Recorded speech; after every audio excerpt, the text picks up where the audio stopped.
Welcome to hour number 2 on a Thursday on Hashtag Daily K with your host, Peter Bint.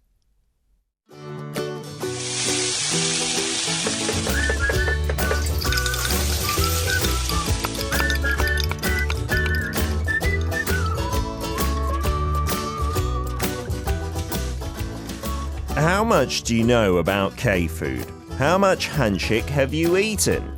We invite you into the world of Korean food, of course, including the history and culture of it. We'll introduce trendy foods and famous restaurants on Dish of the Day with Chef Ryan.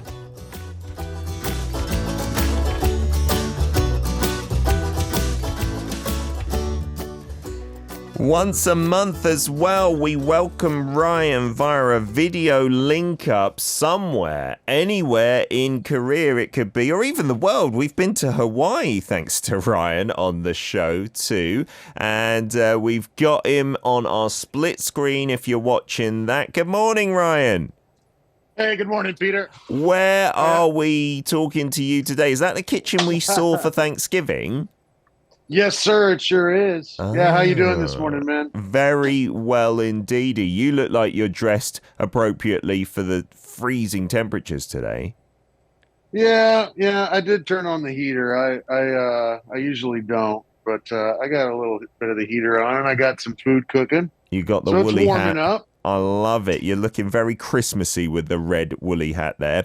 Ryan, the real sad thing about you not coming in today is Marilyn Wells has delivered a present and a card from New Zealand. Aww. So we'll have to give you that next week. She's also, I can see on the chat, accusing me of delivering the wrong presents to people. I just gave them to the people whose cards were stuck on the presents. I promise. Denny got one with Denny on it, and Sam Carter's is waiting out front, and Ryan's is waiting in the wings. Don't blame the messenger. Many people loving you live on the video stream. I think in the future, if popular demand has anything to say, we might have to have you video linked every week rather than having you next to me in the studio, which will make me sad, Ryan, though. I want to see your face in person.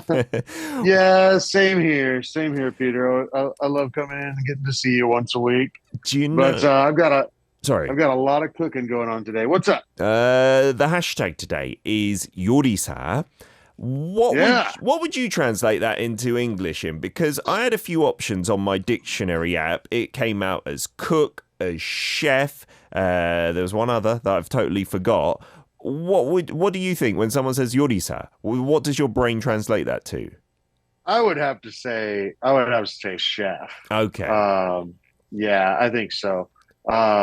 Sometimes when I'm not commanding a kitchen anywhere, if I'm just farming and people call me yorisa, I'm like, well, not right now, because chef really is a term that is deserved by those who command kitchens, and maybe not every day, but they're the leaders, I mean, there's a lot of responsibility there. And while I'm often playing that role, I don't every day. Oh, that's really interesting. So rather than you thinking of yourself as a chef 24/7, is when you're in the kitchen, when you're commanding that space, that's when you're Chef Ryan. And at other times you are Ryan. Our lovely Ryan. Yeah, definitely. I mean, if you've got a team and you're commanding that team, then you definitely deserve the honor of chef. Okay, what are you doing there, Ryan? Show us, because we've got you on this portable cam. We can jump all over the place. Yeah. What is that? Well, this is going to be part of the stuffing for a very ridiculous recipe. I mean, so ridiculous. It is a chicken inside of a duck inside of a turkey. You're doing one of those. I've heard of those before. I've never tried one. Someone's requested that.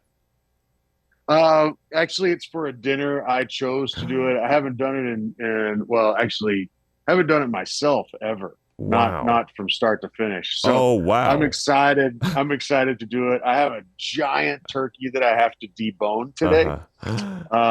Yeah, they don't they don't get stuffed in with their bones in there. You take all the bones out. Yeah, you got to debone the chicken, the duck, and the turkey. That's a lot of work.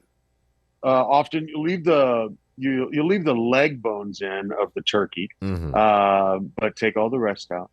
And then that stuffing, I'm doing a Mexican chorizo and apple stuffing inside. Wow! So it's gonna be kind of some Latin Christmas, you know, Can a little bit. Can I see that again? Because I thought if you asked me what that was, I would have said bulgogi. Oh yeah. Well, you know, chorizo is ground pork with kind of a really amazing blend of spices influenced by the Middle East. You know? Okay. So it's a lot of clove and allspice. There's apple cider vinegar in there. There's cinnamon in there. Nice. Just lots of flavor. I think back in the day with very little refrigeration and pork would start to not smell or taste so good, they had to really season it up. And that's maybe where some of these strong recipes came from. But now we have lovely refrigeration and we still have all the spices. So I love the smell of this right now. Like I said, cinnamon, clove, allspice, garlic, paprika powder. Show us, Ryan. Your face is beautiful, but we'd rather see what's in there. Chili powder. That's a stuffing I can get behind. I don't usually like stuffing with like roasted. I'm a weird Brit because most Brits love the stuffing, and I've heard North Americans are the same. Some people like that more than anything. But that looks amazing. Well, it is one of my favorite things to make. And this was marinating for days with all those spices. So you'll have to imagine the smell that we have here in the kitchen right now. Unbelievable. It is gorgeous.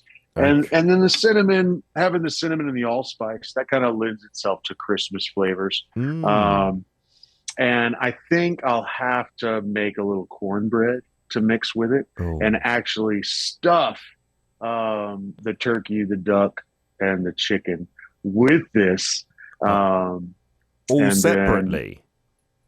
No, well... Or just in the very core? Layers, okay, around the other meats. You lay out your turkey and make sure it's well seasoned, and you can put a layer of stuffing there. Yeah. And then you lay out your duck. Like you cut it open and do it like that and then roll it together at the end? Exactly. So normally a turducken, when we normally debone a duck, we'll start at the breast and separate this way. But for a turducken, you want the breast to be very presentable, you know, because that's the part that everybody's looking at. It's the show part. So you actually have to debone it the other way from the back around so that you don't get, you got to be really careful around the middle part here because you don't want to get any holes and ruin your presentation. Wow. So I can't imagine eating, and the name is brilliant, turducken. I think we had Marilyn Wills saying, that sounds absolutely awesome. Stop it, you're making me hungry. And so because it's deboned, you can just kind of cut through it and eat at the same time, maybe a bit of duck, a bit of turkey, and a bit of chicken. Exactly. Yeah. So when you slice all the way through it, you'll see those layers. Wow. And get to taste everything. And Peter, that's only one course of 5. Oh my goodness. Actually 8. Yeah. Because we're doing 3 dessert courses. Wow, that sounds great. That's for Christmas dinner. Christmas Eve. Wow. Right here. Yeah. At the restaurant. Yes, sir. Yes, sir. Oh, This is a dine-in event with wine pairing and fortified wine pairings going all the way through 8 courses. How many people is that catering for? Oh, not too many. I think we only have about 10 or so coming out. We might get a few more last minute folks. This is a small place and it's a special dinner. And like I said, all the proceeds from the food we're donating to Korean orphans. Oh, that is wonderful. So I didn't ask you because we were just nosily looking in that pan. What are we focusing in on today? Your Christmas meal, then the whole shebang you're going to take us through, or? Yeah, sure. Can you see this meat sitting here as well? It looks huge. What is that? Is that like pork or beef? No, these are three boneless legs of lamb. They're that big. Yeah, yeah, yeah. I got some pretty big ones, Oh my and goodness. they've been deboned, and I've got to get them seasoned up. This is also part of the menu for Christmas Eve. We're gonna have a mesquite smoked, a little Texas flair in there, a mesquite smoked leg of lamb. Wow. And then I'm also doing some for some other folks that have ordered, and they'll get delivered around the city. That is crazy, Ryan. I've never seen lamb that big here in Korea, unless it's just because it's very close to the camera. Looks like Maybe it's a little trick of the camera. those Yeah, sheep would maybe. be on the leg day every day for muscles like that. That's unbelievable. Okay, so today's hashtag is Yorisa, chef. We got Chef Ryan in the studio, and we're going to be going through Ryan's Christmas dinner, which is certainly not your average affair. If anyone is doing turducken at home, let me know, because I want to know what your family is all about. Or are you a chef just like Ryan? That does not seem normal to me, and I'm very jealous. We'll get to some music and be back in part two. Welcome to Arirang Radio. If you are in Jeju, 88.7 in Jeju City. 88.1 in Seogwipo City. 101.9 in the Daejeong area. Arirang Radio. That warning needs to be taken into account in Jeju, but also on the rest of the peninsula. It is freezing cold today, so if you're going outside, make sure you're wrapped up warm, just like Chef Ryan with his red beanie on that many people are absolutely loving. I could see you chopping away so vigorously that the camera was shaking there. Those are the legs of lamb. People who are watching the stream here in the studio as well are taken aback by just how meaty and delicious that looks. Uh, I I love lamb. I really do, and I'm so glad that Korea folks have finally come around in the Mm. last. What do you think it's been, Peter? Maybe 7 or 8 years ago Yeah, that everybody started getting excited about lamb here finally. Yeah, I think that the lamb skewers at the Korean Chinese places were the gateway. And still, Right. yeah, they're by far the most popular way to consume lamb. And sometimes, my wife is one that she can be sensitive if it's a little more, let's say, fragrant than usual. She'll need a lot of mint or something on it. But you're right Sure. that back in, I think it was 2004 when I was here, with my uncle, we went to a lamb place because he was very adventurous, but it was so hard to find somewhere selling lamb, and everyone else was like, no, I don't want to go and eat that, but he was like, let's take Peter because he Oh, likes lamb from the UK. It was here. was it called I Love Lamb? No, it was a very Korean thing Okay. down in Bundang somewhere, and me and him Ah, loved okay, it, but okay. everyone else was like, "Oh, I don't want to touch that with a barge pole." But now it's much better. And I love a leg of lamb in the UK. You just get one for a Sunday dinner, and there's this little Right. part. I wonder if you know what I'm talking about. That's really kind of different in terms of texture at kind of the bottom end towards the bone that you often see. And me and my Oh dad yeah. used to fight over that bit so bad. It was so Oh, delicious. what a good story. I wish I knew exactly what part you're thinking of. But yeah, meat that's next to the bone, Mm. it's going to have a better flavor usually, right? Yeah, absolutely. Yeah. So many messages coming in, people talking about their own plans for Christmas. Brian saying 7 years ago is when I noticed the lamb kind of trend in Korea kicking off. Marilyn saying, yeah, lambs are younger and more tender compared to a sheep. Yeah, in Korean, we don't have a distinction, right? We just call it 양고기, which I guess could mean True. either sheep or lamb. But in English, we talk about eating lamb, right? I mean, if you eat the older one, isn't that mutton? Right, Okay. right. The older one would be mutton. Yeah. And yeah, and then there's also goat gets mixed in there too, and that can get even more confusing. Oh, I see. That's Yeah. interesting. Marilyn asking, because she's from a country that produces a lot of the world's lamb down in New Zealand, where do the lambs come from? Do you know if those are like domestic ones or shipped in? Well, Marilyn, I think they come from right down the road from you. These are New Zealand lamb. Oh, nice. Brilliant. Yeah, because I don't think we have too much sheep farming here for selling the meat. Like more as a tourist kind of attraction, we have those sheep farms. Yeah, I know. Years ago, before you could find lamb easily in Korea, I actually called one of those farms and asked them if they would sell me some meat, and they were like, what? No, no. We're not And I'm selling like, our "Well, creatures. I didn't mean to offend you. I'm sorry. I just wanted some lamb." Yeah, it's a different kind of thing here. I suppose it's like calling up a zoo and saying, "Could I get some lion meat or something like that?" Okay, right. I wonder, how do you want to do this? Do you want to just take us through your Christmas menu, or just explain what you're doing? Whatever you want. Sure. Well, let's talk about this lamb because this is Okay. what I got my hands on right now. You put a lot of Um, salt and garlic on there, is it? a salt, garlic, black pepper, Mm. and then I've got some fresh rosemary and thyme as Oh. well.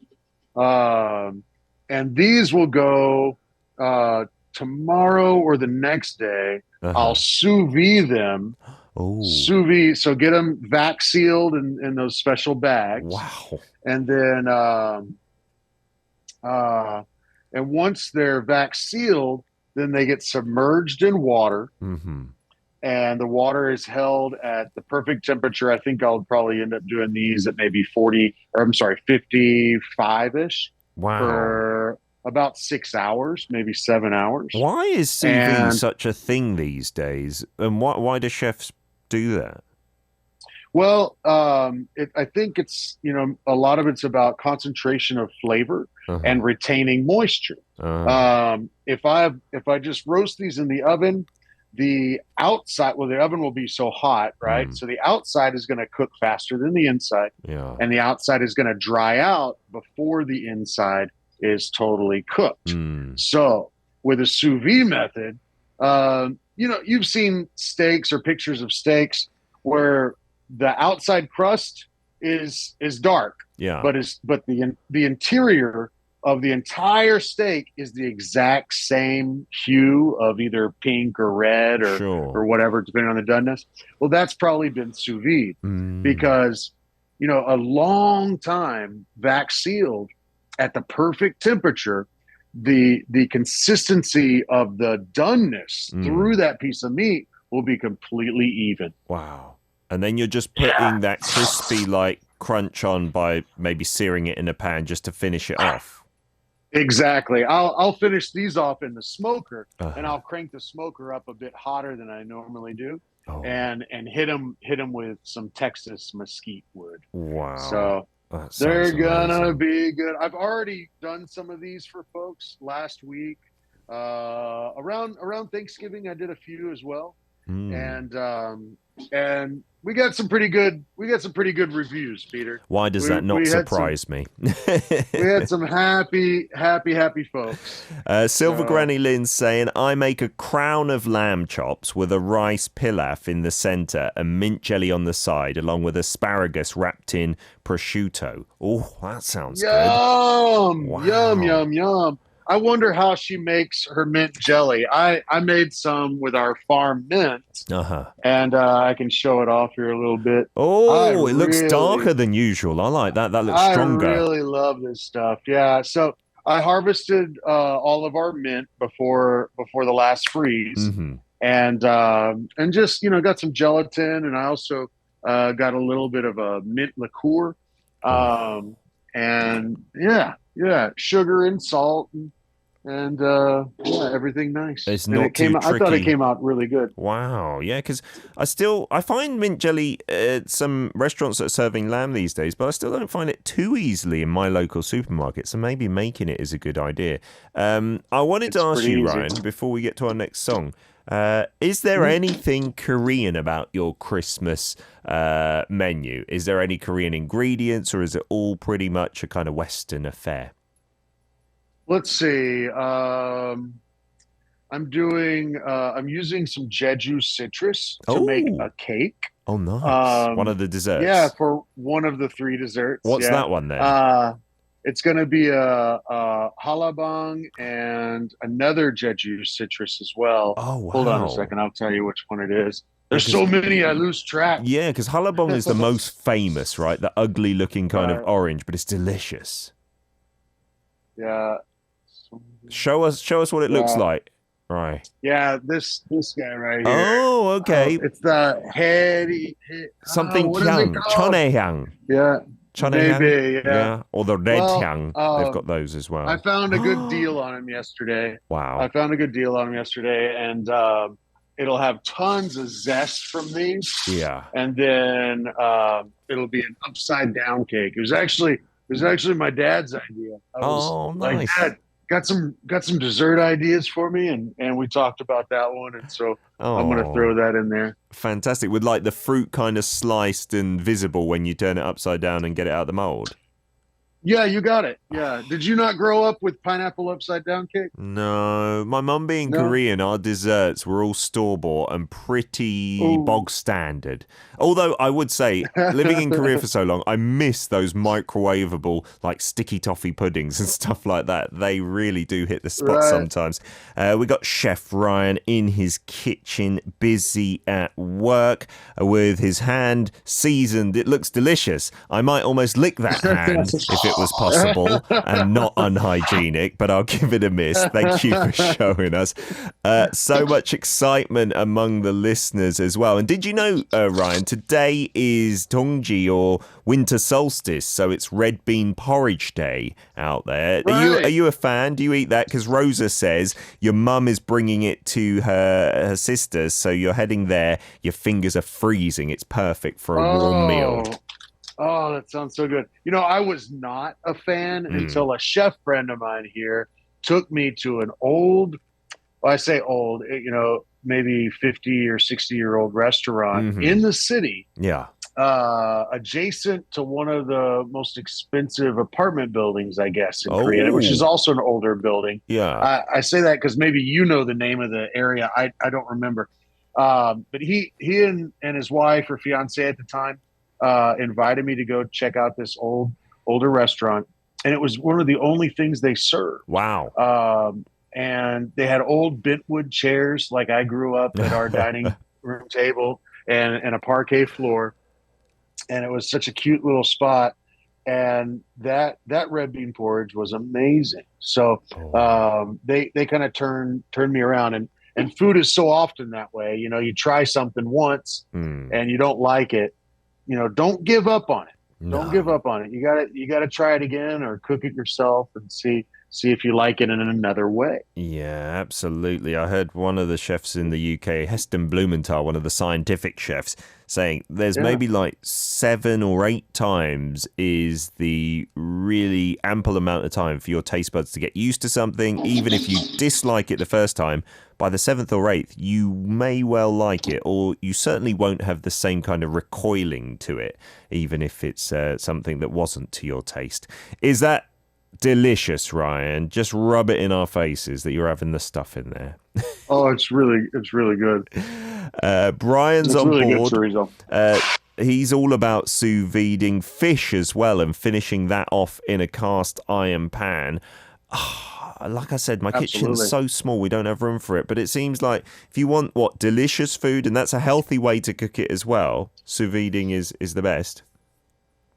Well, fish or seafood, it's so easy to dry out or overcook in an oven or a pan.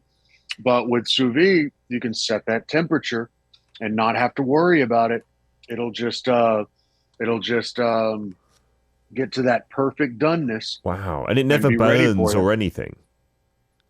No, sir, because Wow. you're setting. I could show you it's called an immersion circulator, Uh-huh. and I'm gonna have to set this up tonight. Oh. And it What? it heats up. It holds the temperature of the water Uh-huh. within 1/10 of a degree. Wow. So I can set it, wherever I need it. Into a big pot for- or something. Yeah, often I'll use an ice box because of the styrofoam insulation Yeah. or the insulation on it. that works well for me. And sometimes I'm using giant ice boxes to do 16 hams at one time. With that one machine? It works. It works. But I'll start the water on the stove and get it really good and hot. And so the machine doesn't have to work quite as hard. I see. Interesting. So what else do you want to tell us about on your Christmas menu to make us jealous, Ryan? Well, what's for starters? See.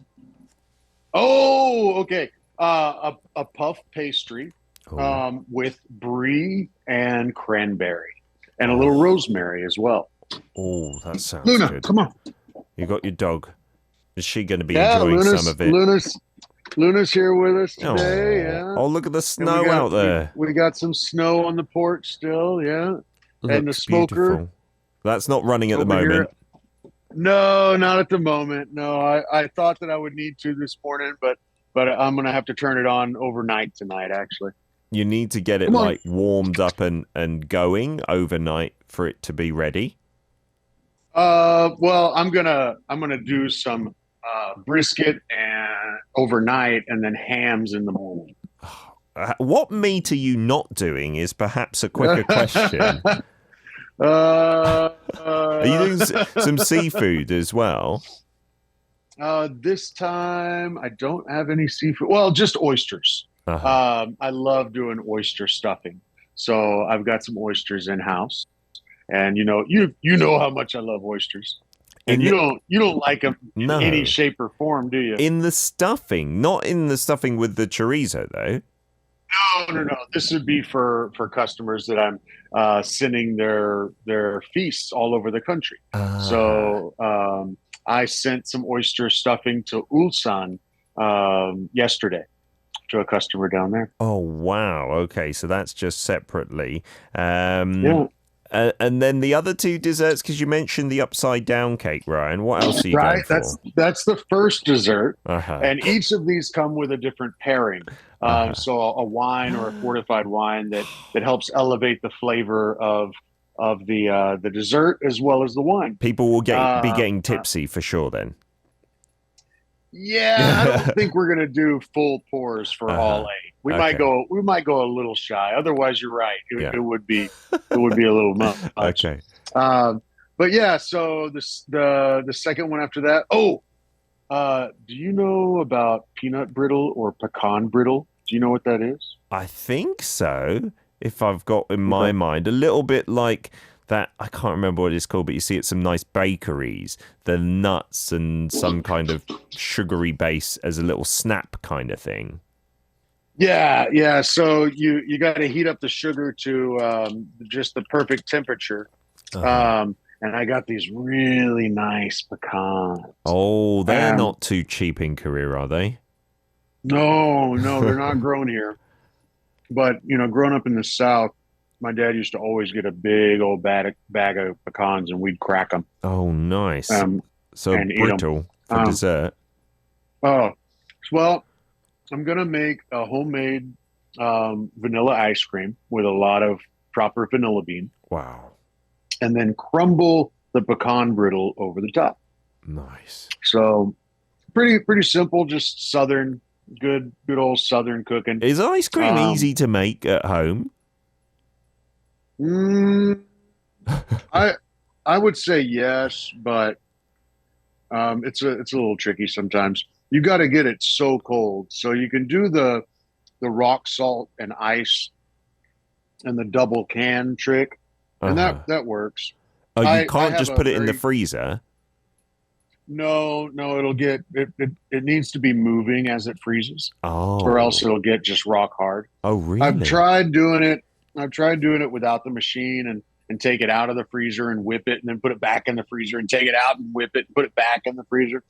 Wow. And you don't get a really, really nice smooth texture like you do. But the machines are really cheap. You just have to be sure that for the cheap machines, they have these sleeves that you have to put in the freezer for 24 hours, and they get mega cold.